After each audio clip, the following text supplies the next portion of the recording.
സാധാരണ ഒരു പ്രാദേശിക ഉത്സവമല്ല ഇത് എന്നുള്ള വസ്തുതയും നമ്മൾ അറിയണം. ഉവ്വ. ഉത്തരേന്ത്യയിൽ ഇത് വൈശാഖി എന്നാണ് അറിയപ്പെടുന്നത്. അത് ഉത്തരേന്ത്യയിൽ ശരി. അത് ഈ സമയത്ത് തന്നെയാണ് അവിടെ അതെ, ആഘോഷിക്കുന്നത്. സെയിം. ബംഗാളിലെ നവവർഷ് എന്നാണ് അതിനറിയപ്പെടുന്നത്. ഉവ്വ.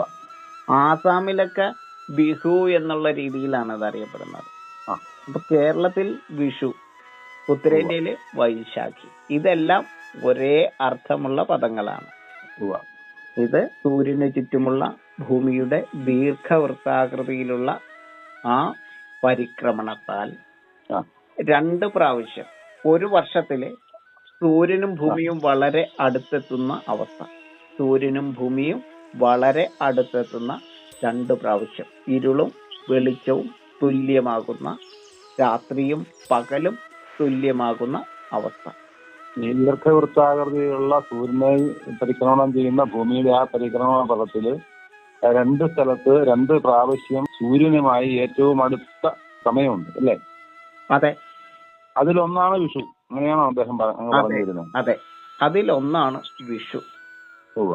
ഇത് രണ്ടും വിഷുവം എന്ന് പറയുന്ന പ്രതിഭാസമാണെങ്കിൽ തന്നെ ആ. ഇതിനകത്ത് വ്യത്യാസമുണ്ട്. വിഷുവം എന്ന വാക്കിന്റെ അർത്ഥം കൂടി ഒന്ന് പറഞ്ഞിട്ട് പോയാലേ. അതായത് വിഷുവം എന്ന് പറയുന്നത് ഈക്വൽ ആയിരിക്കുന്ന അവസ്ഥ. ആ. ഈക്വൽ ആയിരിക്കുന്ന അവസ്ഥയാണ് വിഷുവം. രാവും പകലും തുല്യമായിരിക്കുന്ന, സസ്യലോകത്തിന്റെയും ജന്തുലോകത്തിന്റെയും ശക്തി തുല്യമായിരിക്കുന്ന, പകലും രാത്രിയും തുല്യമായിരിക്കുന്ന, വൈറ്റ് എനർജിയും ഡാർക്ക് എനർജിയും തുല്യമായിരിക്കുന്ന, മണ്ണിന്റെ അളവും ജലത്തിന്റെ അളവും തുല്യമായിരിക്കുന്ന, ഏറ്റവും ശ്രേഷ്ഠമായിരിക്കുന്ന അവസ്ഥ.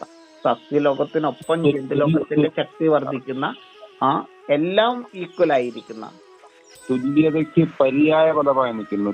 സൂര്യൻ ഏറ്റവും തുല്യമായിരിക്കുന്ന ലൈനിലെത്തുന്ന, ആ തുല്യതയിലെത്തുന്ന ശ്രേഷ്ഠമായിട്ടുള്ള ഒരു പ്രതിഭാസമാണ് ഈ മേടം എന്ന് പറയുന്നത്, അല്ലെങ്കിൽ വിഷുവം എന്ന് പറയുന്നത്, അല്ലെങ്കിൽ വൈശാഖി എന്ന് പറയുന്നത്, അല്ലെങ്കിൽ നവവർഷം എന്ന് പറയുന്നത്.